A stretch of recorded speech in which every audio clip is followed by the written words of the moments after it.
Você já tem um status de lenda pra mim, tá, Medeiros? Por isso que eu tô te chamando de lenda, por isso que eu te falei que você é o mito, a lenda, porque você já tem o status de mito, de lenda, porque o que você fez é fora dos livros de qualquer coisa que a gente já viu, de qualquer coisa que a gente já leu.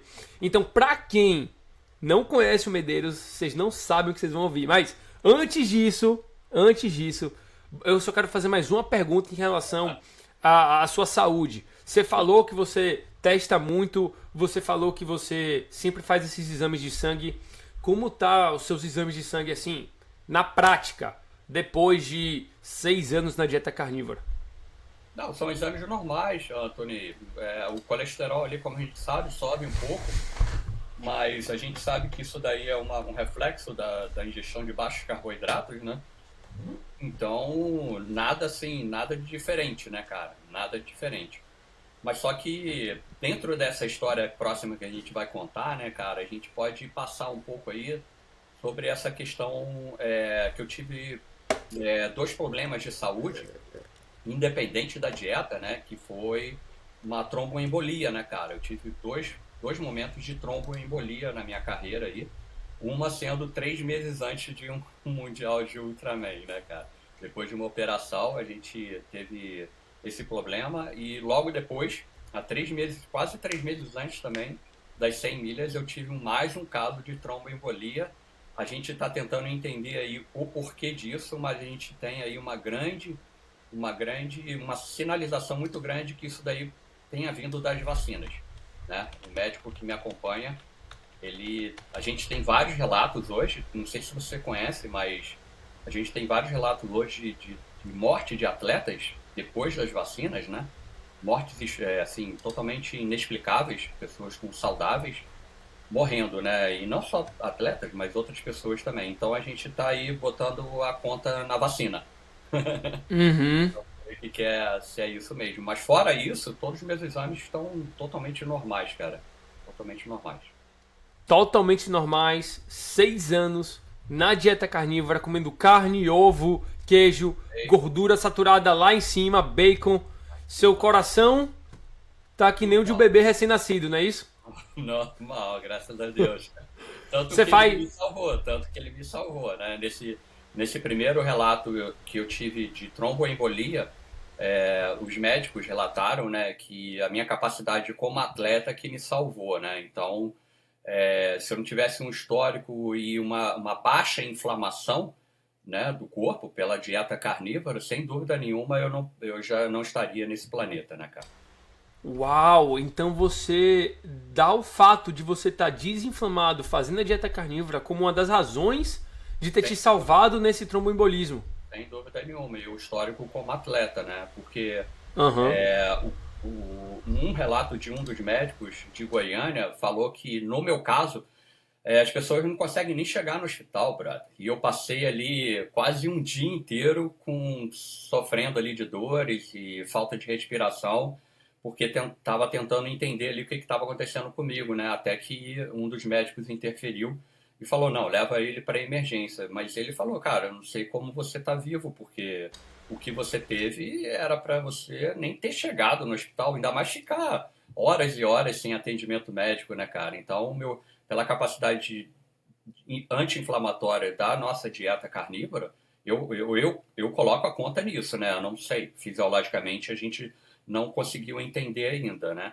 E a minha capacidade como um atleta de ter suportado as dores e tudo o DEMET que foi, né? Essa tromboembolismo, né?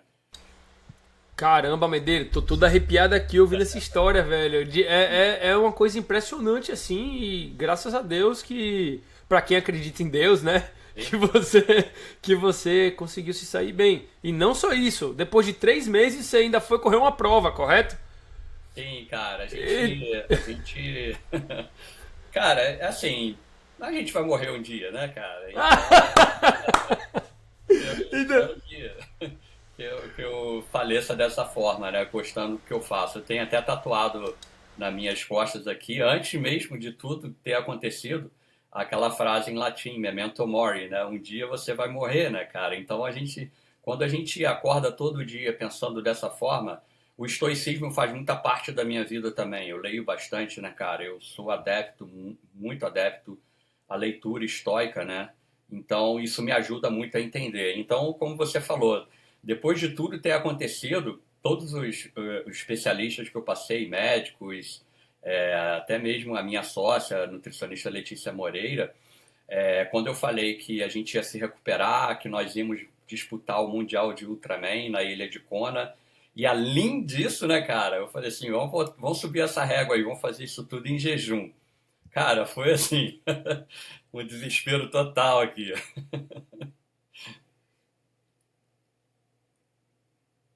Eu não tô te ouvindo, Antônio. Então, você decidiu tentar fazer um dos maiores marcos já feitos por um ser humano atleta na história da humanidade. Sim, Depois de ter um tromboembolismo. 3 meses depois de ter um tromboembolismo. sim, foi isso mesmo. Vamos falar sobre isso nesse exato momento. Pra quem tava com dúvida sobre o que eu tava falando há 10 minutos atrás, há 5 minutos atrás, é sobre isso. Por isso que eu chamo ele de lenda. Ele fez um dos maiores marcos já feitos por um ser humano, atleta, que foi correr o Ultraman em jejum. Pra quem não sabe o que é o Ultraman, Medeiros, explica aí. Ultraman é uma prova de ultra triatlon, né? Que ela acontece na ilha de Kona, no Havaí. São ali por volta de 40 atletas escolhidos pela organização. E a gente percorre aí 10 quilômetros de natação, 421 quilômetros de bicicleta e 84 quilômetros correndo no final, último dia, né? Que a gente faz isso. Isso 3 dias seguidos no inferno e no gelo ao mesmo tempo, que a ilha de Kona a natureza ela domina bastante, né? Então a gente pega temperaturas altíssimas, como a gente sobe aí o primeiro dia, os parques dos vulcões e chega lá uma temperatura bem baixa, né? Então foi isso que nós fizemos aí em novembro do ano passado e como você falou, né, cara, é um marco mundial, não só na nutrição esportiva, mas na nutrição humana, né? Galera, um comunicado rapidinho aqui, vai durar 20 segundos. Só queria falar se vocês têm vontade de se juntar à minha comunidade privada da Dieta Carnívora, onde todo mundo tem o mesmo objetivo, todo mundo tem a vontade de aprender. Dúvidas são tiradas lá e você está dentro de uma comunidade bem exclusiva. Clica aqui no link da descrição. Estou fazendo uma promoção de tempo limitado que se você entrar na minha comunidade privada hoje, você ganha 2 e-books pelo preço de um. Em cima disso, let's go! 100%, 100%. Então, você fez Ultraman, que ao todo dá o quê? 515 quilômetros mais ou 500, menos, né? Eu me lembro que a 524. gente, eu me lembro que a gente tinha feito essa conta um ano atrás, que você tinha falado pra mim que ia fazer o Ultraman em jejum. Então, você tava ainda indo fazer, tava com a ideia na cabeça, mas você não tinha feito ainda. E hoje em dia você já fez. E obviamente, né? Tem muita gente que faz o Ultraman, que são 3 dias, que são 515 quilômetros nadando, correndo e andando de bike, né? Sim, Mas pra quem tá assistindo, você fez isso em jejum. sim. O que é que passou na sua cabeça pra você decidir fazer isso em jejum?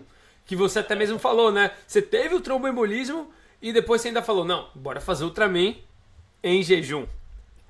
Isso foi legal. Em 2024 também eu corri Ultraman Brasil. O Ultraman Brasil é a mesma distância, mas só que no Brasil chama o B515. Eu cheguei lesionado nessa prova e fui ali para tentar fazer, só finalizar a mesma prova. A prova é muito difícil, né, pessoal? E dentro dessa prova, Antônio, eu no primeiro dia, nos 10 quilômetros de natação e nos 145 quilômetros de bicicleta, no primeiro dia, eu fiz também completamente em jejum, me alimentei no final do dia. Aí no segundo dia, eu me alimentei nos 276 quilômetros com 25 gramas de fraldinha e um ovo, cara, cozido, durante esses 276 quilômetros. E no último dia eu corri os 84 totalmente em jejum, né? Aí que me veio a ideia, mas eu não tinha passado para o tromboembolismo ainda, aí que me veio a ideia de tentar fazer. Eu falei, cara, se eu fiz aqui o Brasil praticamente em jejum, a gente fez em jejum metabólico, como a gente já fez algumas provas em jejum metabólico, eu falei, cara, eu acho que é interessante a gente tentar fazer o Mundial de Ultraman em jejum também. Foi daí que surgiu a ideia de correr o Mundial. Mas eu guardei pra mim, fiquei guardado com essa ideia pra mim, não espalhei pra ninguém, né? Aí veio o tromboembolismo, aí depois do tromboembolismo, quando eu falei pro meu grupo de médicos e nutricionistas que eu ia fazer em jejum, mas também teve esse espanto geral, né, cara? Cara, são aí quase 30, 40 horas sem se alimentar e não sentado, né, cara? Você ali numa atividade física ali extrema, né? E a gente conseguiu, com o maior sucesso, fazer esses 3 dias em jejum completo e com saúde. Estamos aqui conversando.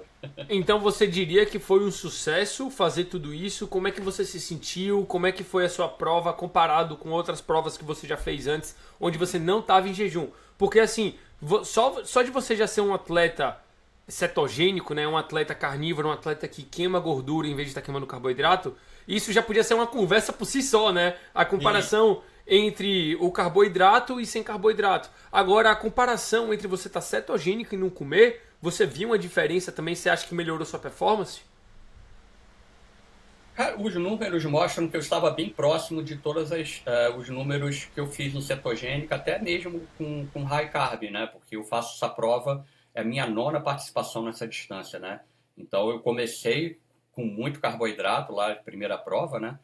Depois eu fui tirando. Mas os números são muito próximos, né? Mas a gente tem que levar em consideração a minha idade, né, cara? Que fiquei mais velho, tem que levar em consideração, cada prova é diferente. Uma é mais quente, a outra tem mais subida do que a outra, enfim. Mas os números ficam muito próximos. O que aconteceu nessa prova, Anthony, nos 515 quilômetros em jejum, foi o seguinte, cara, meu estado de espírito, ele foi, assim, cara, muito transformador. A minha equipe, quando você leva, você vai para uma prova dessa, você é obrigado a levar uma equipe de apoio. Então tem um carro te acompanhando, os atletas. Na maioria dos casos, dando comida, né? Eu não comi nada, então eles só me deram sais minerais e água, basicamente. Basicamente não, só isso, sais minerais e água. Então toda essa equipe de apoio, nós levamos um médico, o Dr. Leonardo, um médico do esporte, a minha nutricionista Letícia Moreira e um grande amigo nosso, que é um ultracorredor também, Marcelino, e o filmmaker, ele documentou toda essa história toda. E todo mundo, cara, o relato total deles foi o seguinte, cara, você estava numa serenidade tão grande, então tem essa questão também do espiritual, cara, porque algumas religiões usam o jejum, né, cara, como ferramenta espiritual. Então, eu acho que eu entrei nesse transe espiritual. Eu estava numa serenidade muito grande, cara. E quando vocês forem no YouTube verem o documentário, você vai ver isso. Eu estava ali normal, cara. Eu estava ali, parecia que alguns falavam, cara, parece que você não está fazendo essa prova, cara. O que está acontecendo contigo? Mas eu acho que tem esse benefício do jejum aí nessa questão mental também, né, cara? Mas eu não senti nenhum tipo de fraqueza, não senti nenhum tipo de necessidade de comer. Senti fome, sim, natural, mas, cara, e agora a gente faz todas as provas, todas as minhas estratégias de prova é em jejum. Não tem como entrar mais comida nisso. É o nosso estado natural, né, cara? Se você for pensar, é o nosso estado natural. A gente é mais naturalmente adaptado ao jejum do que o estado alimentado, né?